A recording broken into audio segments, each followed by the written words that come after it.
Okay, so we would like to invite next speaker, Professor Hiroyuki Muraoka. Okay, I'm join. Please welcome to the stage. So as you can see in the screen, so Professor Muraoka is also the Director Center for Environmental and Social Sustainability, Gifu University. He got PhD in Tsukuba University in 1994, and then moved to Gifu University. And then, so his expertise area is plant ecology. So we can hear the how impact the climate change on the plant ecology today. Okay, so please start your presentation if you are ready. So for our participant virtually, please mute your microphone.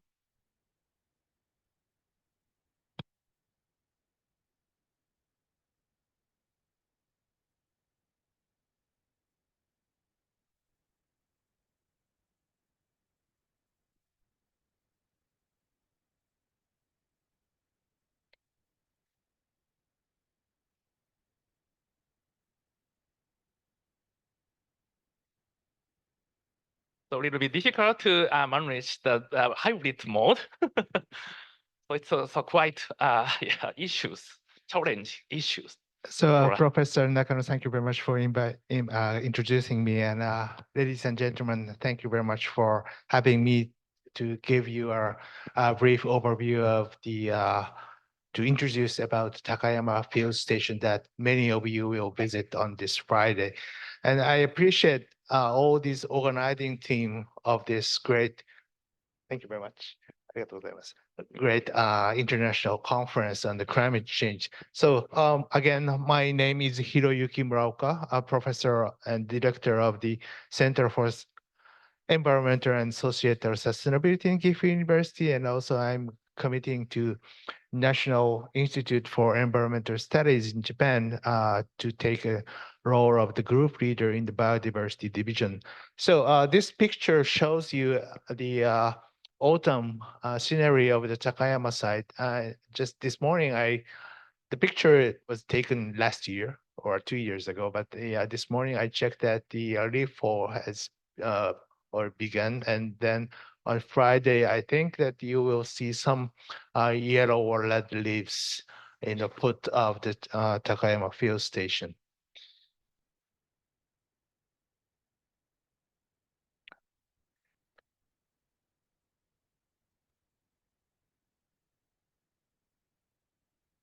So already Professor Udin shared the very recent situation of the global climate change. So let us try to focus on our Asia-Oceania region. So we all know that the Asia-Oceania region is characterized by complex geographical characteristics, large population, including us, and drastic climate change, nat natural disasters occur frequently. And I know that the Secretary General of the UNDRR always said that we don't have the recent disaster due to the climate change is not the natural, but this is anthropogenic. I mean, because this is caused by the human activity.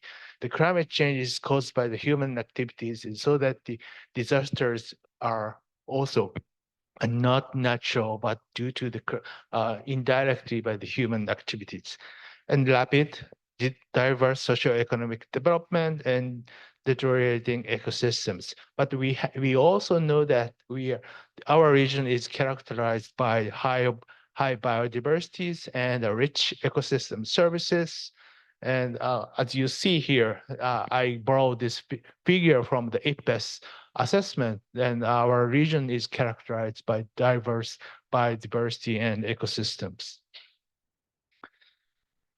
Then again, we know that the atmospheric CO2 concentration is increasing in spite of the some rapid decline due to the growth international situation, including the recent one is a COVID-19, but already the growing concentration of the greenhouse gas emission is already recovered. As I said, that at the opening remarks by Professor Hiramatsu, that the CO2 concentration now is reaching to 420 ppm. When I was a student in a Gifu University, I measured the leaf photosynthesis, and at that time the CO2 concentration was about 350 ppm. So we have in the last 30 years we are experiencing more than 70 ppm CO2 increase. I mean, 20 per wasn't nearly 20% increase of the CO2 concentration. So we are also interested in how, where, and how much the emitted CO2 is going in our biosphere. According to the recent report by the Global Carbon Project, the headquarters is located placed in Australia. As you see in the left-hand side, in the last 150 or 60 years, the emission of the greenhouse gas is increasing, as we know. And the question is that where and how much those emitted CO2 goes in that biosphere. According to the report, about 26% is absorbed by the ocean, including the some plants in there, and about 31% is absorbed by the terrestrial ecosystems, including the forest, grasslands, etc. And about 47, I mean, about half of the emitted CO2 will remain in the atmosphere every year. So this is the reason why the CO2 concentration in the air atmosphere is increasing every year. As we already experienced in the last few years or 10 years, the temperature is increasing, of course, in the worldwide. And we will remember that last year we experienced a quite high temperature worldwide. Of course, in Japan, we also experienced that. And this year, probably the record will be updated, and then we will see more higher temperature. And already we are the global warming since the late 19th century is almost approaching 1.5 degrees Celsius, and this is one of the critical threshold for facing the climate crisis in the world. So we also know that if we look at the data from the meteorological agency, the global warming is accelerating. If you see the left-hand side, this is a air temperature increasing per decade in the last 130 years. But if you see the red points, the red, I mean, the degree of the color means that the degree of magnitude of the and increasing temperature. And the right-hand side, this is for the data between the 1980s and the recent, I mean, recent 40 years. You see more red marks on the world. It means that the temperature increase is accelerating in the last couple of decades. So that is one of the reasons that we are facing the planetary boundaries. That this is the maybe many of you know about the planetary boundaries. We have the environmental crisis, including the climate change, biosphere integrity, land system change, freshwater change, biogeochemical flows, ocean acidification, atmospheric aerosol read, and ozone, some novel entities, including the plastics. So we have a lot of challenges or environmental, quite critical environmental issues that are at every level in the society. Now we would like to focus some about to the our ecosystems. As you see, uh, our planet is covered by rich, was covered by rich terrestrial ecosystems, showing by green. This is just a seasonal change of our terrestrial ecosystems. But the question is that how much they continue to regulate our atmospheric environment for the more sustainable Earth system. So let's think about our forest. We are very much familiar with the many kinds of forests that because both in Indonesia, in Japan, and also in the East Asia, Southeast Asia, we are surrounded by forest ecosystems and we are very familiar with those. So again, forest, I mean, the plants absorb the carbon dioxide from the atmosphere through the photosynthesis, and then they generate the primary production in the ecosystem level, and this primary production support the food web and habitats for the wildlife's biodiversity, and then those forest functions and biodiversity support our daily lives. But our question, I mean, the scientific question is that uh, what are needed now to know more about the conditions of the forest ecosystem functions under this climate change, or more, if we think more about our human impacts on our natural ecosystems, we need more scientific activities or outreach to society about the detecting the impacts of climate and societal changes on ecosystems and biodiversity conservation and ecosystem management for fostering mitigation of and adaptation to climate change and sustainable use of natural resources. So we have to I draw this illustration about 15 years ago, but still we have to address this kind of scientific questions by integrating many different kinds of scientific technologies, approaches, and also people from the different disciplines. Now I'd like to introduce some activities in the Takayama Field Station that many of you will visit on this Friday. So we are now in the Gifu City, and then if you take about 3 hours, 2.5 hours drive by bus on Friday, you will get to the Takayama City, and then 30, if you take bus another 30 minutes, you will reach to the Takayama Field Station. So since 1993, I mean, not only the faculty members or students of the Gifu University, but with the cooperation with the many national institutions or universities in Japan, we have been observing the CO2 budget. I mean, the exchange between the atmosphere and the forest of the carbon dioxide through these micrometeorological observation towers in both the deciduous broadleaf forest and evergreen coniferous forest. These two types of the forest ecosystems are quite typical for the Japanese forest.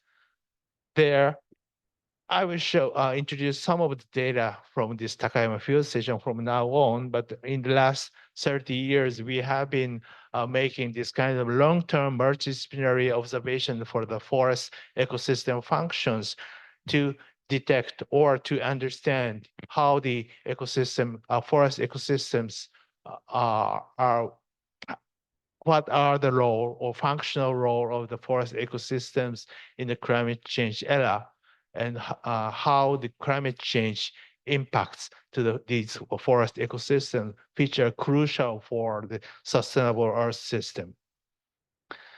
We have two carbon dioxide measurement towers and many other equipments or infrastructure to measure all the leaf photosynthesis, soil carbon dioxide, and soil CO2 flux, tree growth, etc. And then we integrate all these data together to analyze to explore the dynamic mechanism, uh, dy- dynamics of the CO2 concentration in the atmosphere, and and also to assess the daily CO2 uptake by the forest under the changing environment. And then we try to also develop a kind of simulation model to predict the future situation of our ecosystems under the climate change. Of course, we have to mind about the disturbance due to the typhoon or plant growth, etc. So we have a very complicated system here. And then to reveal this complicated system, we need a multidisciplinary approach to understand this system. Then this data and knowledge could be delivered to the society or academia to mitigate the climate change or to manage the forest and also to know about our environment at the society level. So this is the view of the Takayama deciduous forest site in summer. And this is the view in the late autumn. Now you see in we have this is a view of the deciduous forest site. And then I will show you about the coniferous forest later. And we have the canopy observation tower and the CO2 flux observation tower. We have the forested landscape here. And at the top, you will see the Takayama city there. This is one of the research site. So again, our deciduous forest in summer and the winter in the same place. I mean, we in the winter so far we had a 1.5 meter or 2 meter depths of the snow in the middle of the winter. So this is the picture I taken 20 years ago when I was a postdoc researcher here.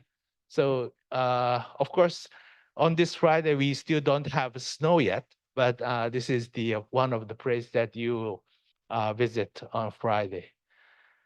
Then here in the decision broader forest side, our friendly colleague, National Institute of Advanced Industrial Science and Technology, which is based in Tsukuba, Ibaraki, they installed this kind of 30-meter height observation tower here, and they measure the atmospheric CO2 and the exchange of the CO2 between the atmosphere and the forest ecosystems. So these data, of course, we use this for our own research, but these data are also shared with the international activities for observing the Earth system. For example, the CO2 concentration of the atmosphere is delivered to the World Data Center for Greenhouse Gases that is managed by the World Meteorological Organization based in Geneva, Switzerland. And then this CO2 exchange data is shared with the Asia Flux Network or FluxNet network in the world to study about the net ecosystem production due to the photosynthesis and respiration. And at the top of the one of the forest ecosystem tower, we have these many kind of equipments. And we, in the last more than 20 years, we are observing the phenology of the forest canopy. Phenology is the seasonal change of the organisms. And then as you see on the right-hand side, we have the seasonal change of the forest canopy and the forest floor. And the question is that why we observe the forest phenology? Because we already know that the plants and forest canopies change seasonally. It means that the photosynthetic capacity or photosynthetic activities changes seasonally. And if you observe these seasonal changes over decades, then we know that the timing of the leaf expansion or timing of the leaf coloring, leaf fall changes every year due to the short-term level environmental changes because the leaf development, leaf fall are responding to the environmental conditions like temperature, soil, water, or radiation. Mainly, the temperature is the driving factor for this seasonal change. Then, if we combine this CO2 exchange between the atmosphere and ecosystem, forest ecosystem, and then the data of the forest canopy seasonality, we know that the seasonal change of the CO2 uptake by the forest changes every year due to the changes of the leaf phenology and also the changes of the summertime environmental weather, micrometeorological weather conditions uh, for the photosynthesis because we know that leaf photosynthesis is affected by radiation, temperature, water availability, and so on. So, and we know that every summer we have somewhat different weather condition in the natural environment. And after 30 years of these observations, this is a very new data. We published this paper in last June by integrating the data from about 30 years at the deciduous broadleaf forest site. And each dot represent the yearly annual photosynthesis, annual respiration of the ecosystems, and annual net carbon fixation of the ecosystem. You see that every year, the net carbon fixation, which is the balance between the photosynthetic CO2 uptake and respiratory CO2 emission, changes drastically. In some cases, we have the disturbance of the forest canopy due to the typhoon. But after the typhoon disturbance, we see that the recovery of the forest canopy and then the photosynthetic capacity of the forest level recovery.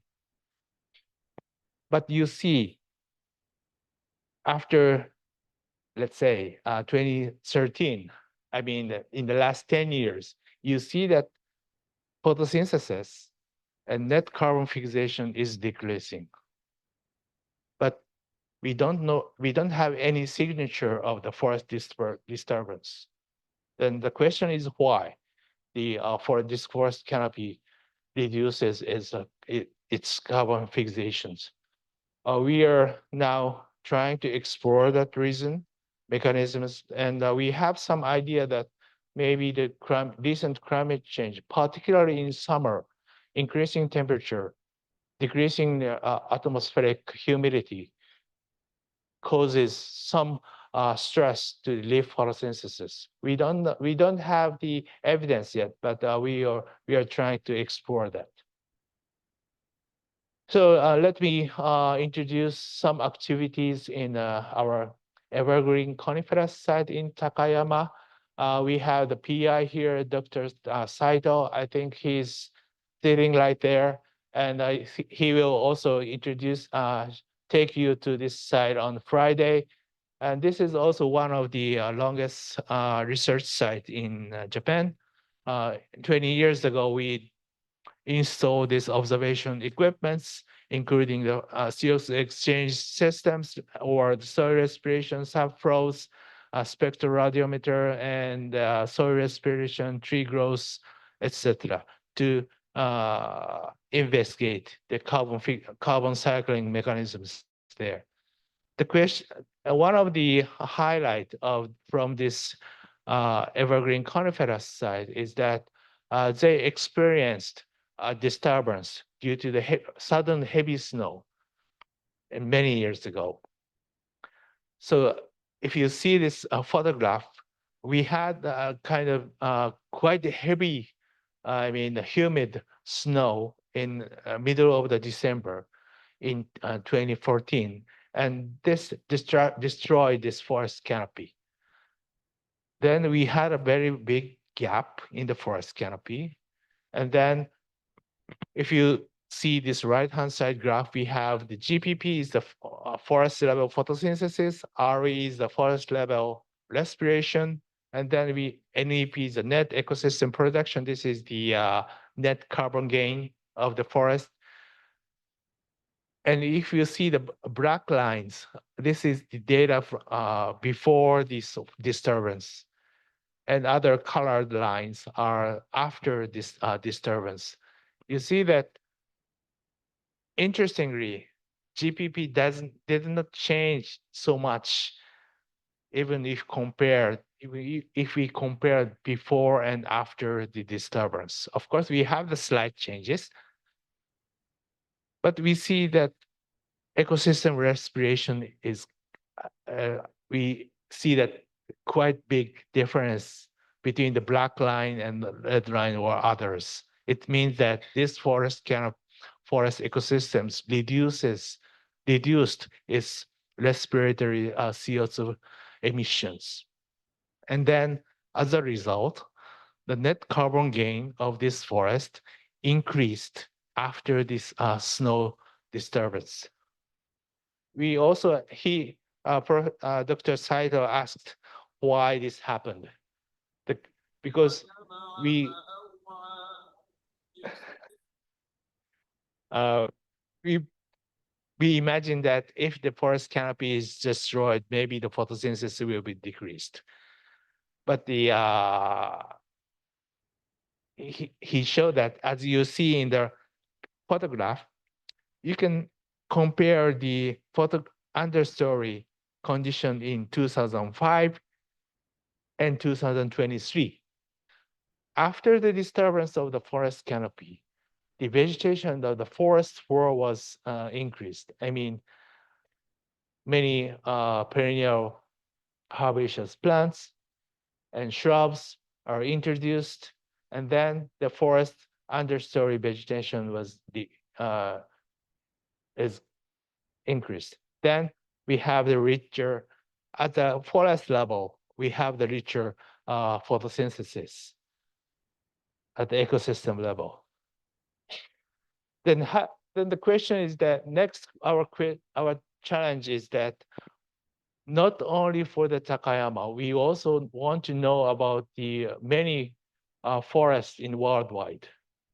We have the international efforts to to gather all these observation data or knowledge in the worldwide. I would just briefly introduce the two of those activities. One is the long-term ecological research network. And of course, we have these networks in Japan. We already have 60 research plots in Japan. And in the globally, we have more than 700 sites from 44 countries or regions. Then by integrating those data or knowledge about ecosystems and ecosystem services, we can know the mechanisms of the ecosystems and functions, and then also we can detect the changes in the worldwide. Another activity is the Asia Flux Network. This is the research network to measure the carbon dioxide, heat, and water by using such observation towers. And Takayama site is one of the oldest one in the world. I mean, we have the longest history of the data. Then by integrating those observation data about the carbon dioxide exchange between the atmosphere and the terrestrial systems, we can know how these terrestrial ecosystem functions change across the altitudes or the climate gradients. And also by combining with the satellite remote sensing data and model simulations, we can have this kind of map of the primary productivity under the climate change. So these two international efforts to convene the observations data and also to advise the young generation researchers. We have this kind of the Takayama side and I would say Takayama community has been contributing to uh, grow this kind of, I mean, develop the capacity for the ecosystem research in the climate change era. So one of the example from the HF Flux networks is that, as you see from the north to the uh, Northeast Asia to Southeast Asia, we have many different kind of forest ecosystems. And if we measure the CO2 flux throughout the year, we know that there have the drastic changes of the seasonal change pattern from north to south, reflecting the differences of the climate and forest ecosystem structure, I mean, including the species composition.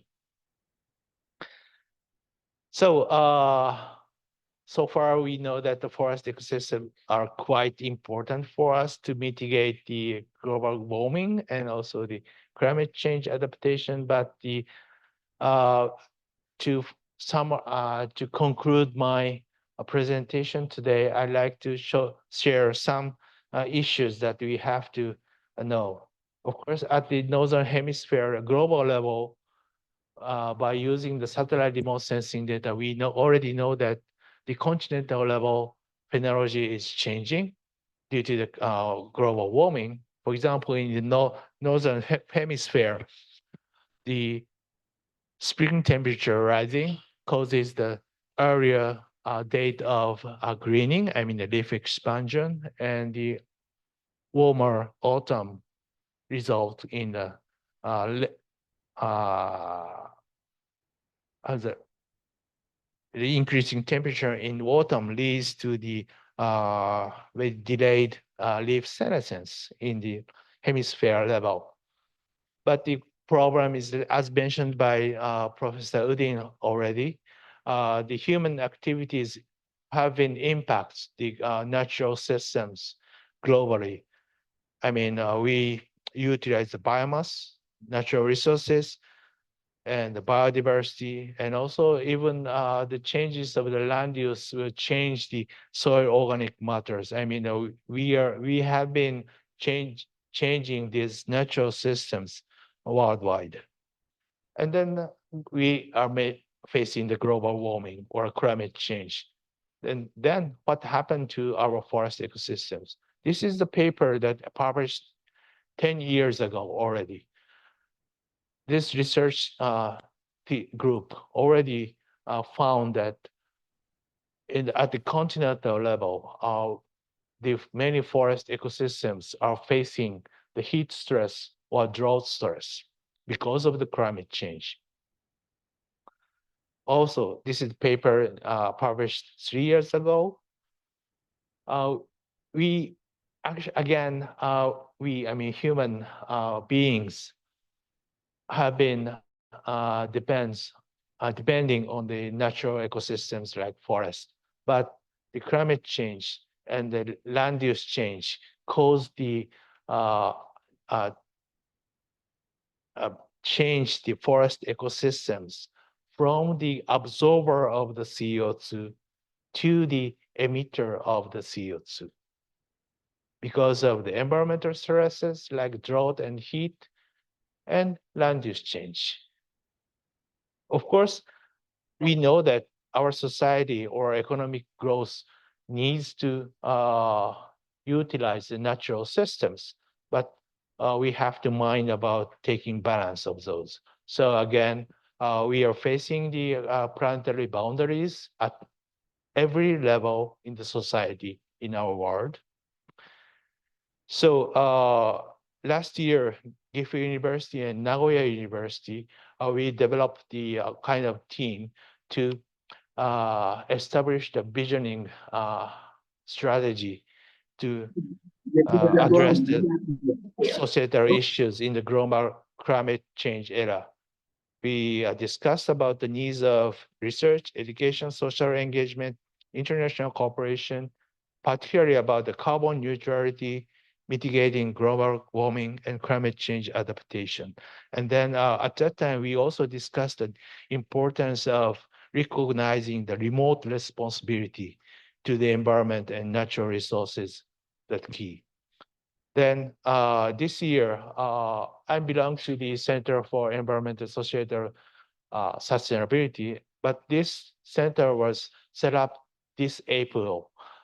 In the last couple of years in the Gifu University, we discussed that we need a kind of new research and education, new research and capacity development research center to connect from the basic science to the applied science for focusing on the environmental sciences.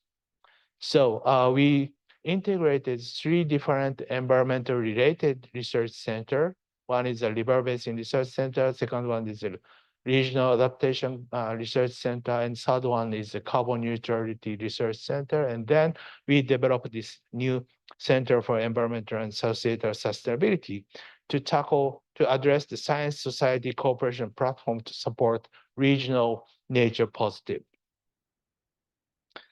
Then, of course, this center focusing on quite local or prefectural or domestic sense regional level activities, but by addressing this climate change challenge in the society, we are trying to share this kind of outcomes with the society or with the academia in Japan, also with international cooperation networks. So our focus is that sustainable use of natural resources, conservation of biodiversity and ecosystems, transitions to renewable energy systems, mitigation of and adaptation to climate change. Then we want to pursue the better balance of natural ecosystems and human society. As already Professor Udin mentioned that we are pursuing the SDGs, but the good economy depends on the healthy society, and healthy society should be based on the healthy natural environment. This is the key of our SDGs. So I'd like to conclude my presentation and thank you very much for listening. And I hope that this symposium will give you a very new insight. Thank you very much. Okay, thank you very much, Professor Muraoka. So due to time limitation, so we cannot accept your question from the floor and online. But he will attend our excursion on Friday. So if you have any questions, please ask him directly on Friday. Of course, he will join the banquet today. You can ask your questions. Okay, thank you very much, Professor Muraoka. Please give your thumbs up again.